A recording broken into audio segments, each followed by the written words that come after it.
a really big turning point for a lot of you. It can be really overwhelming when we're in the thick of it. I have had a few clients talk to me about it feels like I've got cotton wool in my ears, or I am in a space where I'm like walking through treacle.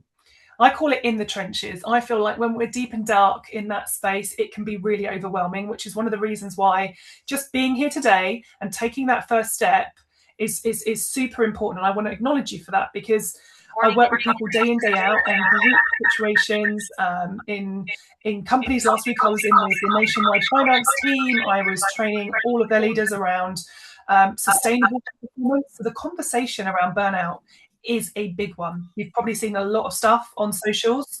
A lot of you will have met me there through my promotion and through my I guess social media presence. I've been running a TikTok account for a few years, and that's I've got the kind of persona as the burnout coach there, so you're very welcome to check that out. I'm under Breaking Burnout when it comes to Instagram.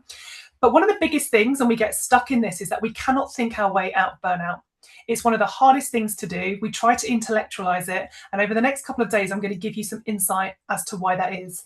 But I'll start with a quick intro. We'll move into some of the signs, symptoms, and what burnout is and what it isn't. We're also going to look at where we are on the stress scale and understanding how to consider where we are from a dynamic standpoint. I want to look at recovery time, the different types of burnout as well. So today is a lot of info, but it will set the context for the next couple of days and give us a bit of a foundation on which we can build. So if there are any specific questions at any point, as I said, please feel free to pop them in the chat.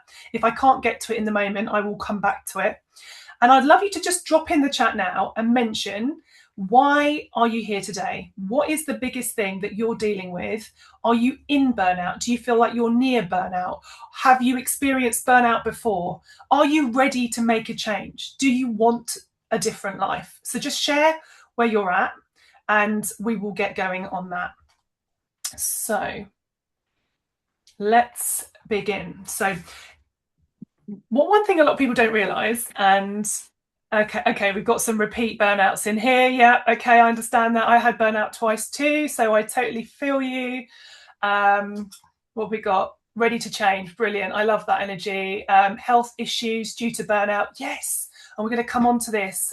Awful as it is very real. Physical, emotional, psychological reactions to burnout are very, very real. You've experienced it before, Michelle, and you're recognizing the signs and you're ready to make that change. Okay, out of a job because of burnout, totally hear you. Okay, so you seem to have been there before, right? Okay, so some really helpful info here. Thank you. Keep it coming. I'm going to keep the session going, and we'll come into those a bit later. So burnout actually isn't a medical condition, although a lot of GPs will kind of use the space to, I guess, diagnose burnout. Burnout is not a medical condition, and a lot of the diagnosis will be around the same form that you fill out if you have anxiety or depression. So if you're going into a GP and you're presenting with workplace stress symptoms, there's just kind of like a catch-all. Yeah, you're kind of dealing with burnout, or you might be overwhelmed, or it might be high stress. But there are distinctions between chronic stress and burnout, and that's one of the first things to think about as well. So when it comes to the kind of World Health Organization, they view burnout as a workplace only phenomenon. Now, this is really interesting to me. I'm somebody who works with companies. As I said, I was in with Nationwide last week. I partner with Virgin Media O2. We do work through my business, which is called 50/50, and we're workplace wellbeing consultants, and we go into companies and we train people around mental health and mental fitness from both preventative and reactive lenses. So we'll go in to do the kind of help the people once they've hit the crash and burn, or whether they've got to a place of overwhelm, or whether it's more mental health related and it's therapeutic support. Or we'll also do the training, the talks, the inspirational piece to help people, keep mentally fit, build that growth mindset, and, I guess, access sustainable high performance. But one thing I do know is that life's right, and we get a lot of stuff hitting us from all sides of the equation, and it's not just about work. And that's my view on it. Somebody who coaches in this space day in, day out, I feel like it can be largely led by work. And a toxic workplace, believe it or not, is the #1 cause of burnout globally. So we do need to recognise that the workplace and the organisation, there is actually a responsibility on the shoulder of employers to acknowledge the importance of burnout. There is a legal responsibility for an organisation to understand workplace stress in the same way it needs to understand health and safety within the workplace. So that's not necessarily the angle for this session. If you do run a business or you're interested in that angle, message me after, we'll have a chat more specifically. But my point here is that life happens to us and we can have a hell of a lot of stuff going on outside of work that can drag us down. Now, that can be down to our own personal health situation. That could be relating to loved ones that might need more support or care. It could come from younger children needing our time and energy. It could come to undiagnosed illnesses, or, whether we're neurodiverse and going through a later in life diagnosis. There are so many factors that we have to accept that might play into why we are in a space of total and utter burnout. So if it's not a medical condition, and it's quite easy to just group in with stress or workplace stress, you would think therefore that it's probably a mental health condition. But actually it's not a mental health condition either. So this is the real challenge that we face, in that actually when it comes to understanding burnout, it does take a little bit of time to get your head around. But equally, it will manifest slightly different for everybody. So I said earlier about toxic workplaces being the #1 cause globally, but that doesn't mean everybody in a toxic workplace is going to get burnout. So we all have very different, capacity for stress. And one of the big distinctions I draw through my work is very much the distinction between capacity and capability. Because with burnout comes a huge erosion of who you are and how you feel in your body. And I'm sure a lot of that is quite resonant for you. One of the biggest signs that the WHO talk about is mental distancing. So mental distancing from the job, but actually I would argue as well, mental distancing from oneself. You kind of get to the place, I don't know if this feels like real for you, but you're like looking back at photos of yourself and you're thinking, oh God, did I used to be like that? Did I used to feel that happy or that engaged or that energized, whatever it might be? And that can be really emotive, and that can really bring up quite a lot. So what happens is that we're in this space where we're kind of teetering on the edge.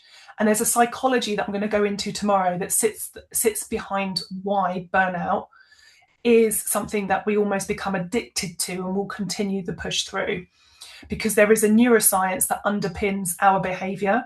It underpins why we can't necessarily rationalize or intellectualize what burnout really is.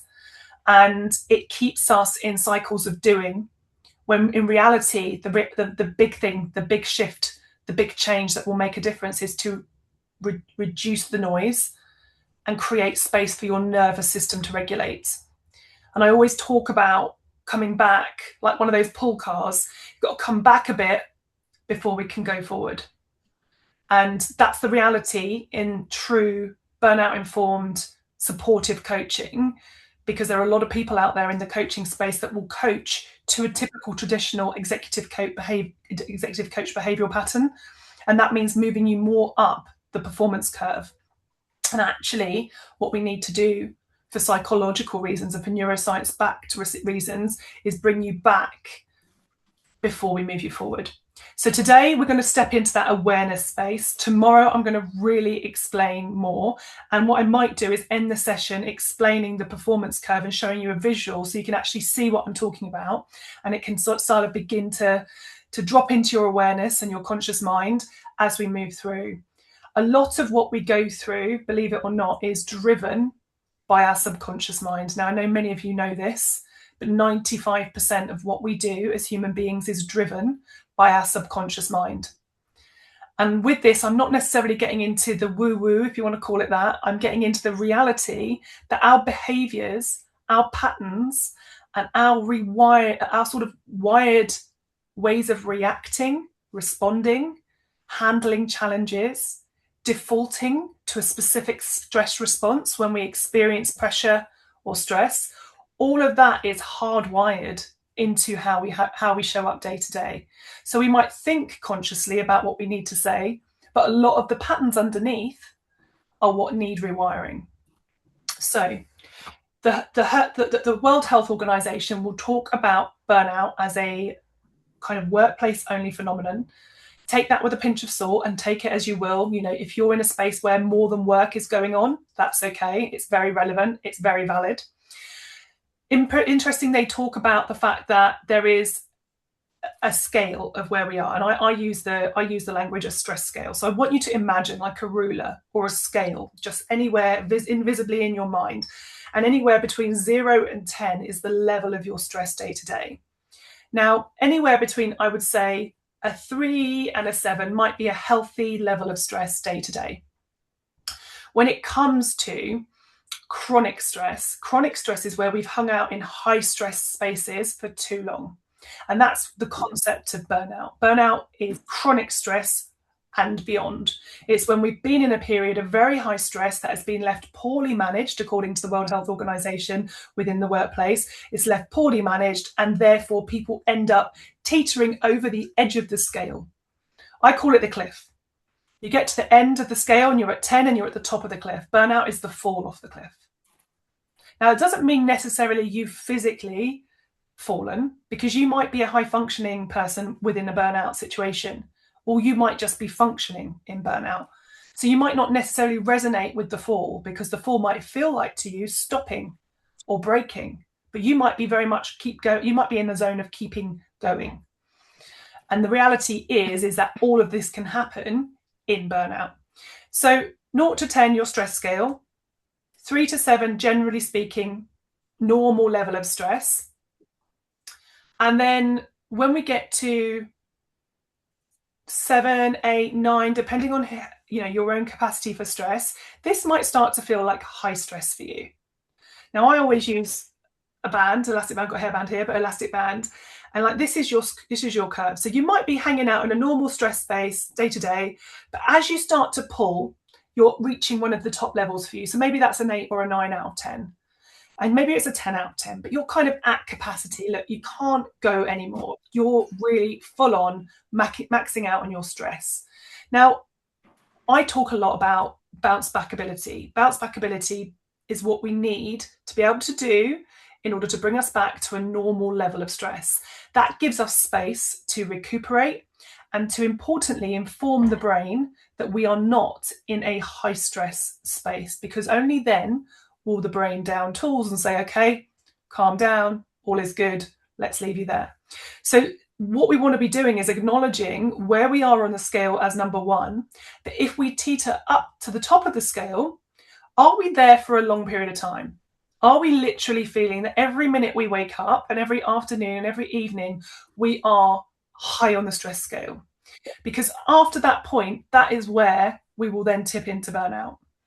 And the World Health Organization's view on it is very much around, this is where we get into high spaces of chronic stress, we mentally distance from our work, we lose that sense of self, which are some of the big symptoms which we'll come on to in a moment. And some of you have shared with me already that you've been here before, so you recognize the patterns, you know some of the tells, but sometimes it's really hard to intervene when you're in the thick of it. So think about, so that you've got the World Health Organization there as some sort of, reference point. I wouldn't get overly attached to that if I were you. You understand that there is a scale and it fluctuates, and we fluctuate daily. And I'm going to share that there are actually more than one typical type of burnout. So we hear so much in the news. I'm mindful that the news has been very big around burnout, and there are a lot of stats circulating. And I'll give you a couple actually for context. I was just looking some up. So if we go back to the Mental Health UK burnout report, which was published in January this year, 91% of adults in the UK have experienced high or extreme levels of pressure in 2025.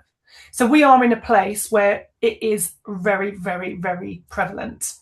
And then there was a report the year before that said 34% of UK adults experience high or extreme levels of stress, always or often, when they're doing sort of the check scales.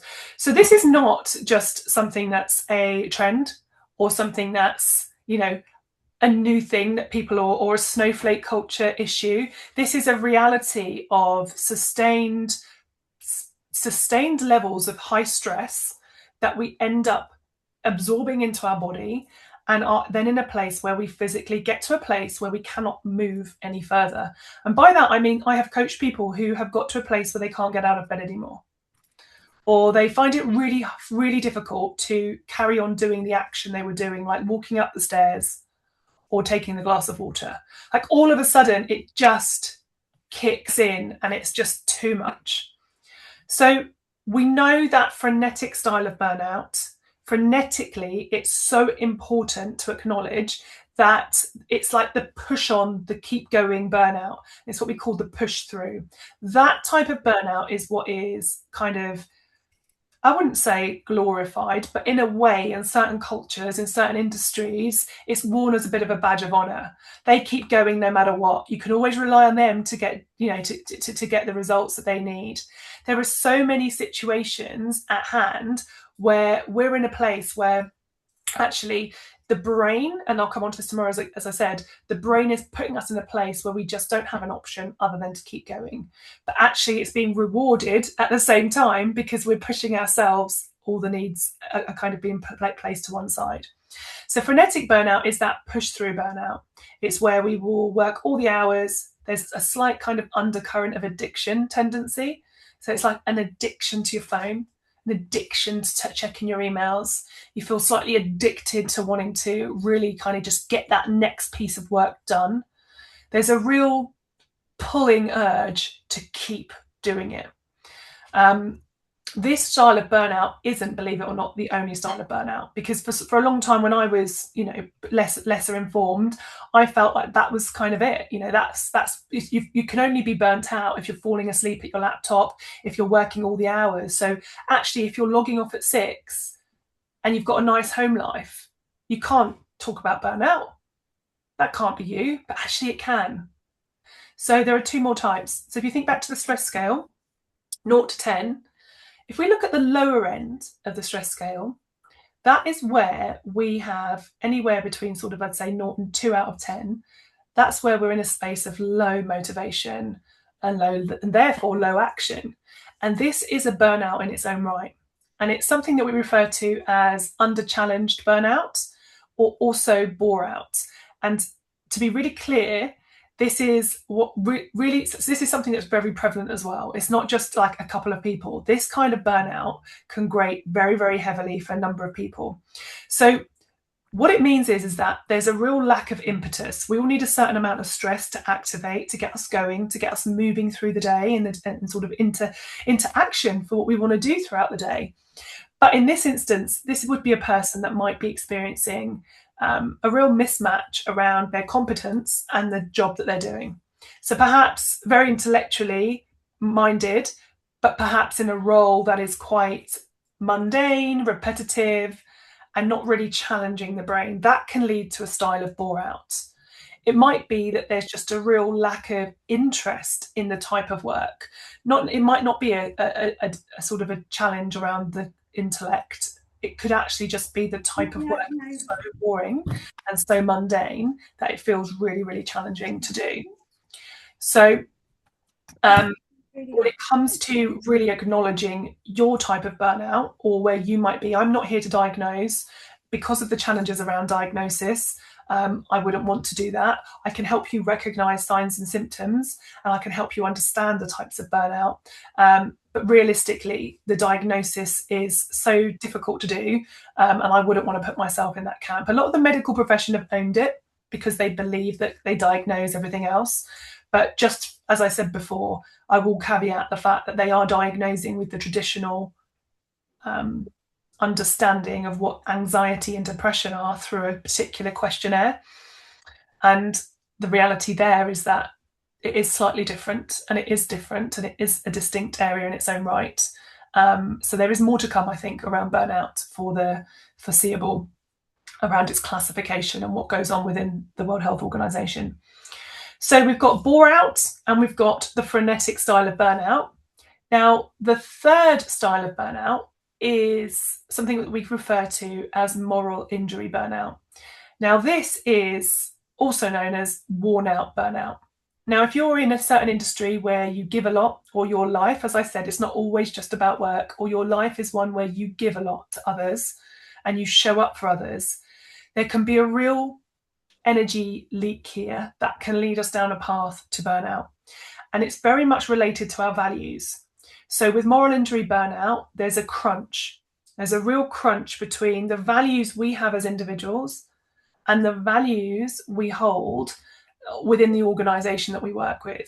So there's a distinction there. So you might be feeling that you really want to be able to do this job, and that you were recruited to do A, B, and C, and that you know that your patients or your students or your and notice I'm using examples where moral injury burnout is quite prevalent, or the people that you're caring for, or the people that you're just working with, whatever it might be, they are in a place where you can't give them the service you would love to give them because of other stuff going on. And there's a real value piece here. And worn out burnout or moral injury burnout can be really debilitating, as can all types of burnout. But it's just something to really think about. Are your values aligned in the work that you're doing? Is the work that you're doing filling your cup as much as it is kind of filling your bank balance and the work that you need? And if you're out of work, think back to a previous situation and maybe what has got you here. Is it relating to values? Is it related to a lack of kind of stimulation or motivation? Or is it related to a behavioral pattern that feels like more like an addiction to work? So I would love you to jump in the chat and tell me if which one of those feels more true for you. Is it more moral injury? Is it more frenetic? Or is it more the bore out style, the kind of motivationally led burnout? I'd love to see that. So just having a look through as well. Yeah, capacity versus capability is such a big one for me. I'm always blaming my capability for not being able to deal with the challenges that I face in the workplace. And do you know what? It's a massive point of conversation that I had with the team at Nationwide last week. So capacity is something that we have to acknowledge is kind of our cognitive bandwidth and our ability to do stuff is kind of finite. Like we can't just keep going. Like we have a certain amount of energy to give and we have a certain amount of bandwidth we can kind of go with. And we have a cognitive bandwidth and we also have an emotional bandwidth to balance. And when it comes to capability, when we're in a space of burnout or when we're really at the end of that spectrum, so it could be overwhelm, it could be stress, it could be chronic stress, or it could be burnout. When you're in that space, you're not able to even acknowledge that it is a capacity issue because you're internalizing it all and you're making it feel like it's capability. So you're starting to chip away at your own ability to show up and your own ability to do the thing. And that's why I'm so passionate about reframing a lot of this stuff, because there is a whole identity piece that underpins the transformation that we need to be able to move through burnout and not repeat it again. And once we've gone through something like the nervous system resetting and really kind of creating strong foundations on which we can build, only then can we go into areas like workload and boundaries, identity and values, purpose, and kind of all the exciting pieces that are the missing links to actually making meaningful and lasting change. So yeah, great point, Sarah, on that there. Okay, so I'm just seeing a couple of people talking about having a bit of both. Yeah, that's normal as well. Combination of a couple. Yeah, so reading those. Yes, it can, Emily. You can have a bit of all of it going on. And generally that will just be because you've got to a place where you're burning out left, right, and center, and you're looking at all of the areas. You're feeling very much in it, and therefore you're noticing everything that is wrong with it. And therefore there probably is a driver. Your personality type and your identities and your underlying patterns and behaviors will probably be driving you down one path more than the others. But actually at this stage, because you're kind of further down the track, it's actually quite hard to distinguish which one it is, because it's all going on for you at the same time, because everything just is off. And that's the reality that we can get to. But yeah, Phil, you said a mix too. Simon, you're saying you're seeing some of these, but your expectations of yourself often lead you to tell yourself you just need to push through. Yeah. And you're going to really kind of get to a place tomorrow when you understand exactly why that is happening. There is as I said, there's a neuroscience that underpins burnout that a lot of people don't really get. But actually, once you understand it, it's very freeing, because it gets us to a place where we can recognize that, okay, if that's the reality, then I actually know how I can undo it. I know I can actually take action. Okay, so we've talked about the who. Let's talk about some signs and symptoms, shall we? So come on, tell me some of the signs and symptoms you're dealing with day to day. And I want you to be really open, really honest. I would love to know. Overwhelm, depression. Yeah, depression's a really big symptom of burnout. And often it can be misdiagnosed and you go down the depression treatment road. But depression treatment often involves talking therapies. Obviously, you can go down the medical route, but talking therapies require you to have the exact part of the brain activated to process that burnout takes offline. So, one of the reasons I have so many people that have been in and out of therapy for years and years, the therapy has helped them to some extent, but they've been in burnout for a period of time. One of the reasons I attract a lot of people from therapy is because the part of the brain that they're required to access the value of the therapy, to process and to understand, is not actually online. Like, it's not available for you to even access. Okay, so we've got some physical symptoms like involuntary twitches and movements in fingers, legs, eyelids, mental exhaustion, lack of motivation. Yeah, thank you. That's a lot to deal with. Yeah, yeah. What when your mornings start with what's a good what yeah, I won't share. I won't swear on the recorded Zoom, but you know, yeah, I can see exactly what you're saying. Yeah, yeah, the inability to switch off, that is massive. It's one of the reasons why I lead a lot of my marketing with why you can't switch off and what we can do about it. Struggling to concentrate, feeling like you can't be bothered. Yeah, I feel it physically, like I'm being filled with cement, struggling to tolerate other people's nonsense. Yes. So we get to a place where I call it our tolerance to life is like we're ready to snap at any time. It's like, notice yourself when you're in a calm state of mind. If there's an extra car in the queue in front of you, you don't tend to mind. If someone cuts you up, you're not as angry. But when you're on a thread, when you're hanging on a thread, you cannot tolerate anymore. It's like your cup is full, and we'll come on to that in a minute. And in reality, there are a huge number of physical and emotional symptoms that we go through. So some of you are talking about things that have come on post burnout. I know people that have experienced chronic illnesses as a result of burnout, people that deal with food intolerances, gut inflammation, tension headaches or migraines.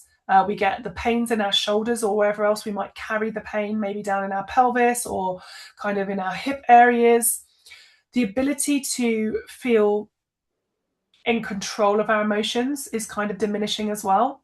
So emotional regulation is a really big part of burnout recovery and kind of moving through. Often there'll be outbursts, whether they're at home and you're snapping with your loved ones, or whether it's at work and you just can't tolerate the stupidity of someone else, or the reality of the amount of work you've got to do. So it's not always somebody else's fault, but one of the biggest symptoms is blame. We get into a place where we blame everyone else but ourselves. And there is a real reality here that everybody else is kind of causing the issue, whereas actually we're the ones that are in the space where we're seeing it from that lens. Cynical, we can become so cynical. Like it's like an overwhelming feeling, and we can become a real negative Nancy. Like really everything is and very, very positive. It is like a half empty view of life 24/7. And that can link to some of the depression, that can link to some of the anxiety that we're feeling. And often I always say the phrase, and this is very true as well, it's a good one for you to remember, anxiety doesn't exist in the present. So when we're in a burnout space, we're either ruminating over what's happened or we're thinking about what's going to happen. And we're not doing it in a kind of objective, calm, let's plan ahead or let's just review what happened in the past. We're doing it in a place of spiked nervous system response, stress, upset. We're peeved at what's happened before, and then we're therefore sort of running with it as to what might happen in the future because of it. Or we're already anticipating what's going to go wrong or what that person is going to say next. And because we're in this cynical, negative headspace, it can be quite alienating. We can end up feeling quite alone, quite ostracized. we can actually remove ourselves from situations as a bit of a self-preservation tool. So we might find ourselves not going to the socials at work, not having those group community conversations where we would normally have a chat with people in the canteen, or when we're in the office, or maybe in the cafes.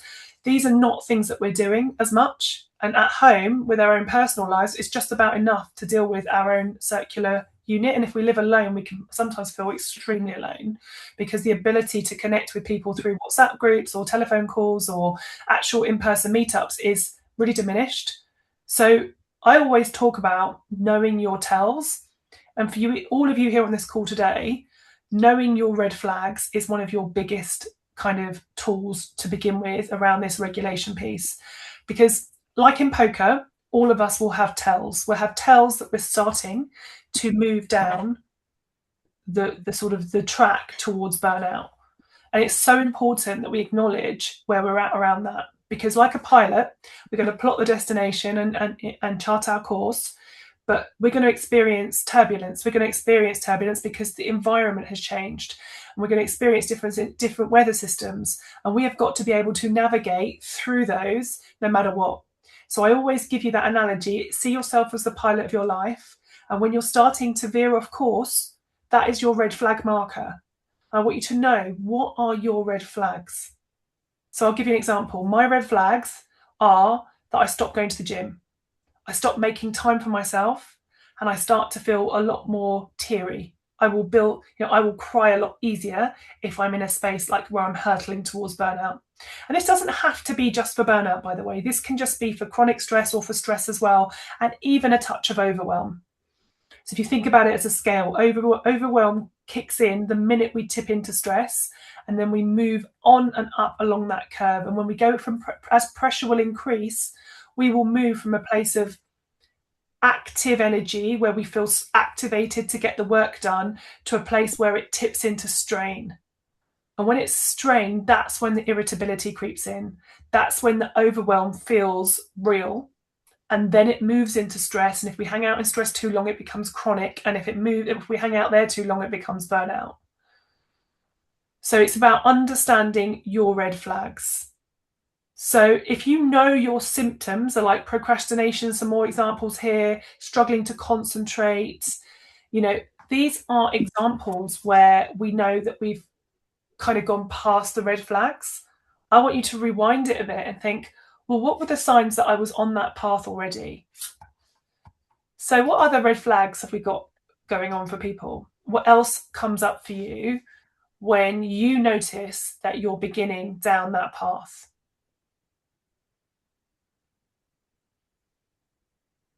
Yeah, I've got some people here saying falling asleep throughout the day. Yeah, the bone crunching tiredness as a symptom is one of the realities of burnout. And if anybody else on here, like me, deals with a chronic illness, you'll know what I mean when I say bone crunching tiredness. Because actually, bone crunching tiredness is a way of describing it, and that fatigue in a way that just general tiredness can't kind of explain very well. And you want to be in a space where you feel rested when you wake up, but one of the reasons you can't is because of the way that we're wired with the stress, and it kind of interrupts our sleep. How many of us are dealing with wake-ups in the middle of the night, for example, or poor quality sleep, or lots of breaks? This is another sign that the stress has begun to mount, because the first thing to go when we deal with high pressure situations and when we deal with that move towards burnout is that our stress will impact our sleep, and our sleep's the first thing to go. So it can be really real there. Okay, what else have we got coming through the chat? Less bothered about my appearance and it lacks of self-care. Yeah, exactly that. It's really interesting to notice just the small signs that you're starting. And some of these are so ingrained as habits and behaviors for you.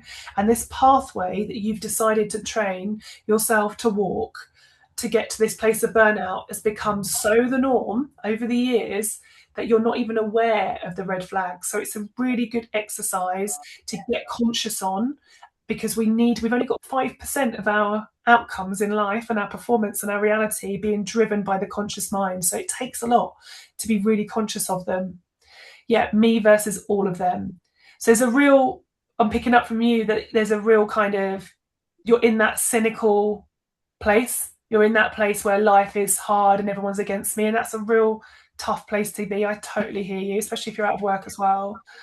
I'm talking to you about this love, so it's just like really understanding that sometimes we just need to give ourselves a little bit of space and allow us to see what is really happening versus what our brain is habitually seeing happening, because sometimes it can be somewhat warped. It can be somewhat challenging in the way that our view on things is very much negative, cynical, we're quite irritable, we're quite snappy, we're quite brittle.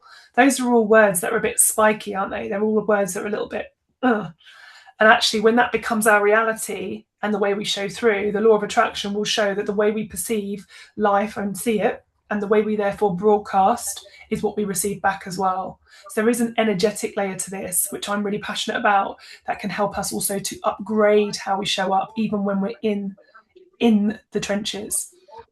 So Phil, you've shared that you stopped doing things that help you to get to work through the stress. Exactly. It's so crazy, isn't it? Like, why do we stop doing the things that we really need to do when we're in a place of burnout? Because, actually we just don't feel safe to stop and to give ourselves the time. Now, they always say, don't they, the first thing to go is your wellness when the proverbial hits the fan. So noticing that is really important, because that will be a moment you can pull yourself back. You can pull yourself back and say, hang on a minute, this week I've not gone, and I know more than anything I need to go. And even if you go for half an hour and you do 1/5 of what you normally would do, or even if you just go and just get changed and just do a light walk on a treadmill, sometimes there's a reality of where we are in life. Like, I've gone through doing Hyroxes, I've done all the weight training. The season I'm at in my life right now, and listening to my body, is one of doing a 12. I do like a 12 incline on a treadmill for 30 minutes, and I do it at 3 miles an hour. It's that trend thing that everyone talks about. But for me, with my inflammation, from my endometriosis, my adenomyosis, I know they can be a quick burnout cycle for me. If I push myself too much with my chronic health, I can flirt with burnout way more than I want to. So I have to be conscious. And right now, me going in and going to do Hyroxes and things like that is just my personal state is, I don't want that. Equally, we need to find space in our agenda to rest. Rest is what's going to refuel. The top CEOs within organizations and business owners are the ones that build in rest. McKinsey did a report where the top CEOs were kind of monitored, and those that banked 20% of their diary for full recovery time were the ones that outperformed their peers. Now, what I want to be really clear here is that rest doesn't have to mean doing nothing. Rest can be very active. Guess how I started my day today? Some of you know this. I play the saxophone. I am not a musician. I am not a musical genius. In fact, I could never read music. I had to write the notes under music when I played the recorder as a little girl. I played the keyboards. I'd stick on the letters, because I always had this mindset. I can't read music. And I was just very quick, and I like to play it by ear, and I couldn't be bothered with it all. And I thought, you know what? My sister said to me once, this is a bit of a gauntlet for somebody with ADHD like me. Oh, you could never do it. Why do you do it? You're going to do that and give it up again, or something like that. And I was like, oh, okay. You don't think I can do it? And then she said to me, well, you can play me. She said to me something like, you can play me Careless Whisper. And I did. I picked up the saxophone, I went and bought one. I got myself lessons. I'm the only adult in this lesson. Every Monday for 25 minutes, I go there. And do you think I think about any of my stresses? No. The biggest thing I'm stressing about is that an E or a D? Like, that's the only thing I'm stressing about in that moment. But my example is to show you that we need to find ways to kind of give our brain some respite, to switch off from the way that we normally do things. Because actually, if we can start to build and bank that rest throughout the day, there's less pressure on us throughout the evening to just get that perfect night's sleep. Okay. Yeah. Do you know what, Linda? It actually is quite fun. And I was playing Summertime this morning, trying to will on the sunshine back. And it's lovely. It is really lovely. And it just shows you're never too old to start something brand new, and something that keeps you present in the moment is very, very important. Yeah, motivation is very real. When we're in burnout, motivation is wholly impacted. So I feel like one of the things I do in my 6-month program is bring you back to recalibrate, and then we start to reintroduce the joyful things that you have let go. Because there'll be so many of you on this call, and you can pop them in the chat if you'd like to, things that you used to do that you'd love to do again. People you'd love to regularly visit, but you don't seem to have the energy to do that again. The courses you signed up for or would love to sign up for, but you don't have the energy or motivation to do. So a big part of what I do from a work standpoint is I love to build hope and to bring in joy, micro moments of joy along the way, because they speak to our soul. They're the bits that get us from sort of doing all the work that we need to do to rewire, but actually bringing in love and fun and joy and happiness along the way, because these are the human touch points that we need in order to feel good. And Rachel, you're showing you horse ride for this reason, because horses are huge readers of energy. Yes, they are. Equine therapy is massive, isn't it? So it forces you to shut off, but if you feel too stressed or burnt out, your energy isn't right for the horse. Oh my God, that's incredible. I can imagine that. Actually, I've read so much about the power of horses. They are very intuitive, aren't they? They're extremely intuitive. In fact, a lot of animals are. I have a house rabbit that thinks he's a dog and bounds around the house. And when I've got something going on, like, he knows. He's around my feet. He's there. He's like, yeah. I think rabbits. I think all pets are extremely intuitive with their owners as well. And horses just have this sort of magical layer, don't they? Very, very, very magical. Okay, so signs and symptoms, I think we're clear on. I think the biggest ones to remember are the kind of bone crunching tiredness and the loss of sense of self. So loss of sense of self is that piece I referred to right at the beginning of the call, where you've stopped recognizing who you are anymore, and you've stopped feeling like yourself. Mental distancing is a behavior that begins to creep up. It's not an identity, it's just a behavior. But they are things that are very real for us, alongside the snappiness, alongside the physical and the emotional symptoms, and all of the things that we go through. So we've talked about the 3 types of burnout. Who knows how long it might take to recover from burnout? Any wild guesses out there? How long it might take?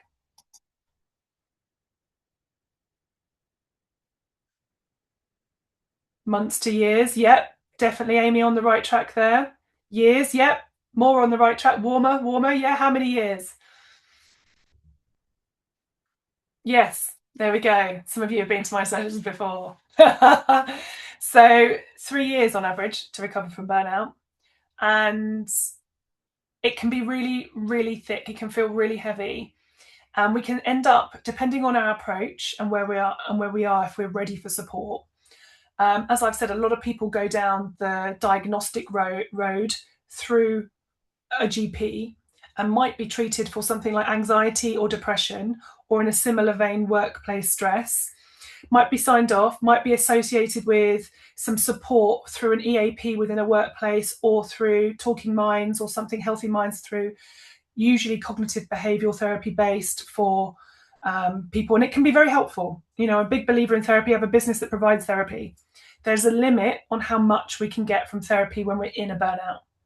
And I'll come on to that why tomorrow. It's too much for this part of the session. But ultimately, the reality is very, very clear that you cannot access that part of the brain to do the doing that therapy needs in the way that you might get through the session, and it'll be quite a nice conversation. Or it'd be quite, if it's CBT, you might be doing the exercises, you might be doing your hot cross buns, you might be doing all your different things. But ultimately, it's the reality where the action that's required is not possible thereafter. So it feels like you're kind of having support for burnout, but you're not really addressing the root cause. You're kind of handling how you are coping with some of the symptoms, as opposed to getting to some of the root cause of it. It feels like I don't really know. And without, sorry, do I pronounce your name Rostislav? This is when I need to put my glasses on. I'm so sorry if I'm pronouncing your name badly. Rostislav. Okay. Is it so? It's not new burnouts every time. It's the burnout. That depends. It depends whether or not you've been in it and you've kind of not really fully dealt with it, or if you're in different situations that are inducing different brand new burnouts. And if we've got an underlying pattern of behavior, no matter where you go, no matter what you do, no matter what job you take next, that's going to come with you. And your default underlying system and your pattern and your identity and your behaviors and all that. And this is where I get really, really passionate, because this is the bit that you guys need to own. These are the things that we need to take accountability for. In burnout, we can sit there, we can blame everyone else. Everybody else is to do, it's the company, it's the job, it's the person, it's the team, it's the workload. But if I'm going to be really brutally honest with you, and I say it with love, until you can get to the mindset that you're ready to change, you're ready to own up to the way that you've always performed, has got you here and it's likely to keep getting you and keeping you here, there's an element of, okay, let's acknowledge that my brain is brilliant and it's got me to here. But actually, in order to go to the next level of where I want to go, to stop repeating patterns, bringing burnout back in, or allowing it to come back in, I need to do something that's going to change. I need to make some changes. It's one of the reasons why my programs are called Rewire or Rewired. You've seen that in the marketing. It is about rewiring those pathways. It is about creating new neural pathways that create new behaviors and new identities, and recognizing that the identity and the behaviors and all those pieces that got us here are brilliant. Let's thank them for it. But they're no longer going to get us to where we want to go next. And if that life is a life without burnout and a life without the constant sort of peaks and troughs, and we want more of that consistency and less volatility across our life, then there's an element of owning and exploring what is possible. So where am I at? Where do I want to get to? And as I said to you, we need to then work out how we bridge that gap. So I'm going to show you I'm going to share my screen and show you the curve. But I'm wondering if it's worth me taking a couple of questions on this at the moment. What time are we at? Let's have a look. Okay, we've got 10 minutes left. So personally, I came out of a multi-year burnout into a new job 5 years ago, which felt like a massive change in my circumstances and a transformation that would keep me more motivated yet. But deep down, I was always fearing I would find myself back in the same place. And in a way, I am now. Yeah, I hear that. I hear that a lot. It's really hard to go into it in depth, but ultimately, it's just a habitual burnout pattern that's kind of running the show underneath. And your safe zones, so your way of behaving that you think is the right thing to do to keep you safe, is exactly the things that you don't need to do, because but the brain sees them as safe, therefore the brain forces you to repeat them. But these are the things that are keeping you stuck. So a big part of of sort of unpacking it is to recognize, how am I showing up in these situations? How am I showing up when it comes to handling pressure? Rewind to your red flags. What are your tells that things are starting to feel off? Plot yourself on the chart. Where am I with regards to my stress day to day?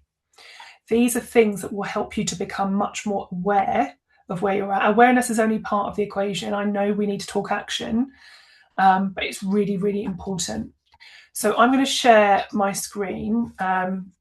Please, if a question comes up, let me just pop it in.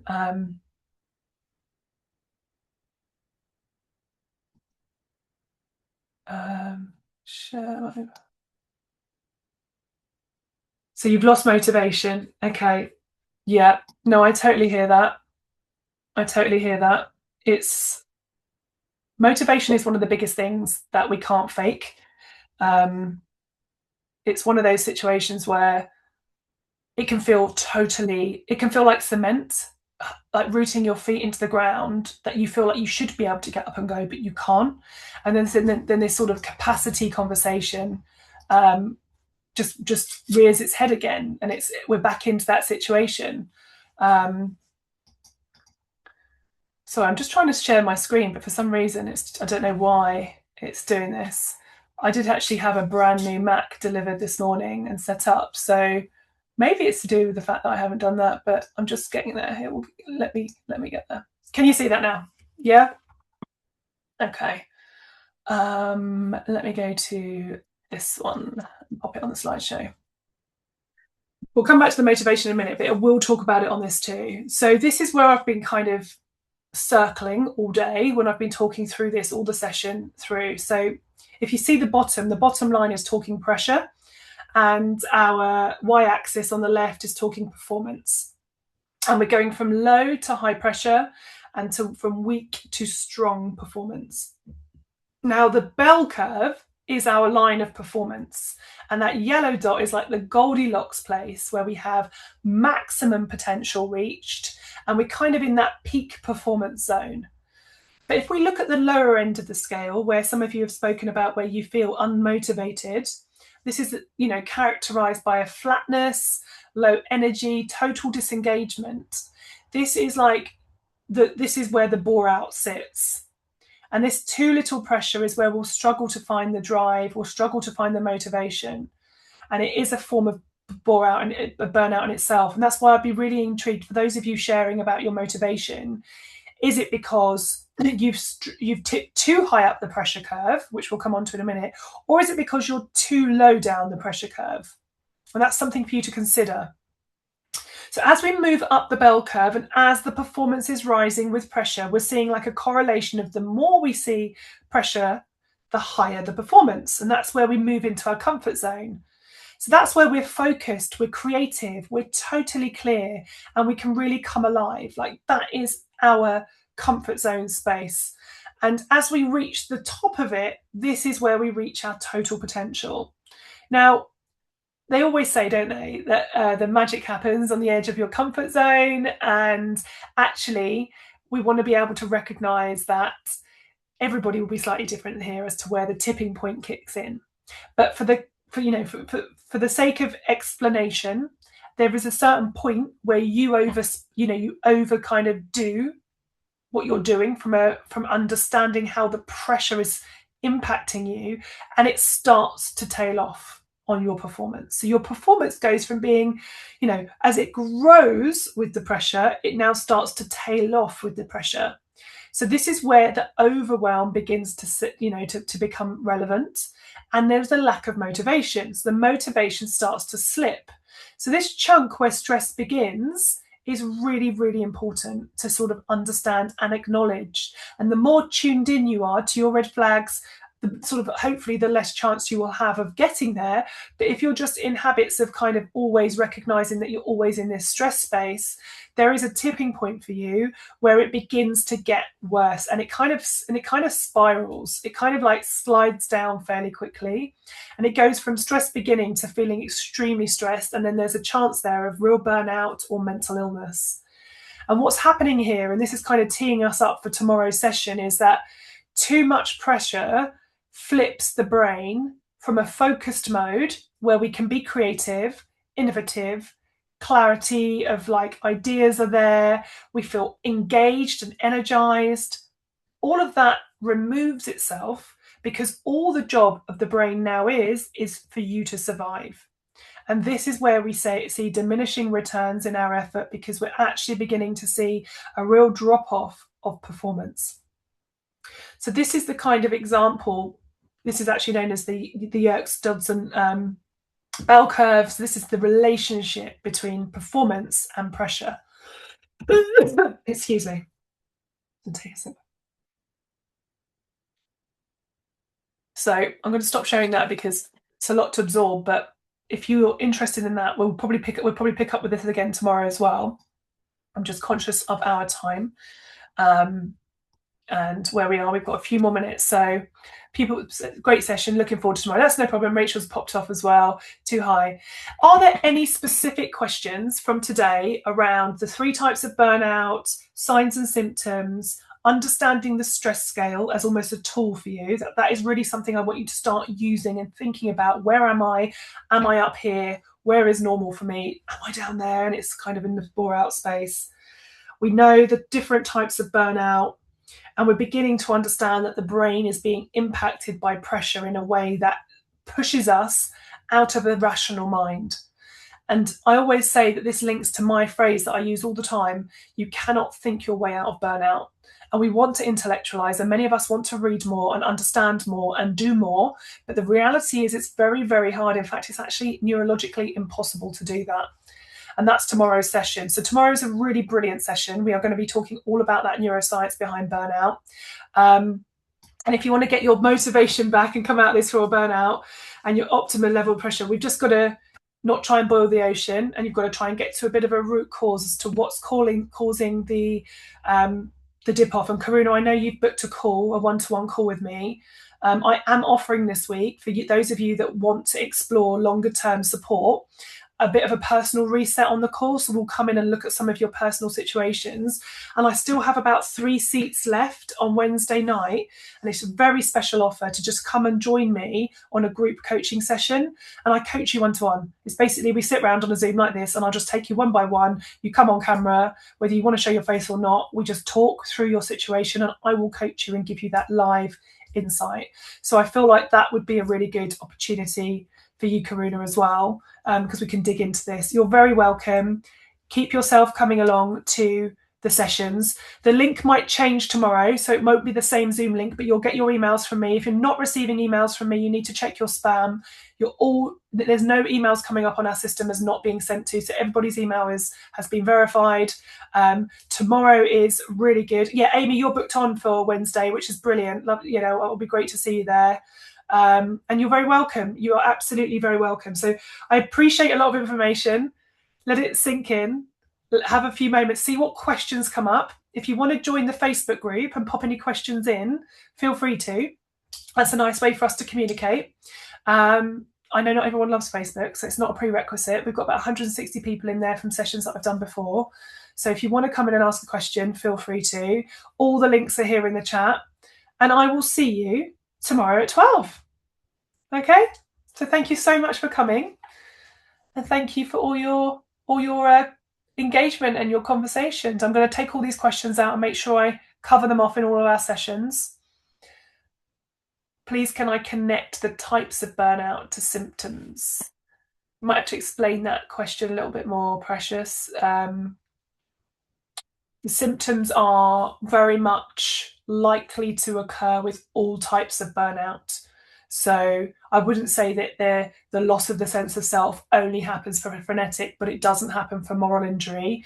I believe that they were all very much linked to all the types of burnout. I feel like that bone crunching exhaustion, you would think it would be more frenetic than it would be bore out, but no, it's very real to have the symptoms.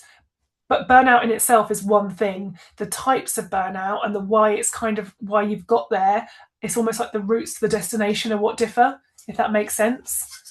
You're very welcome. Any other questions that I can answer while I'm on here?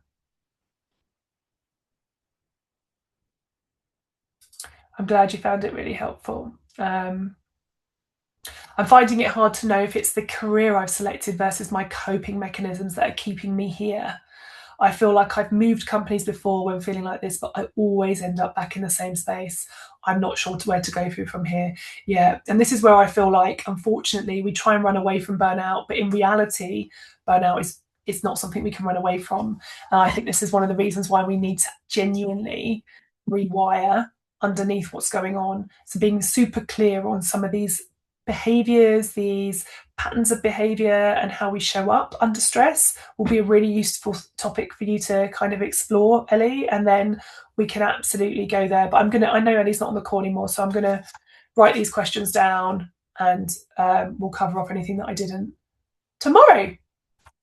Okay, everyone, take care and I will see you tomorrow.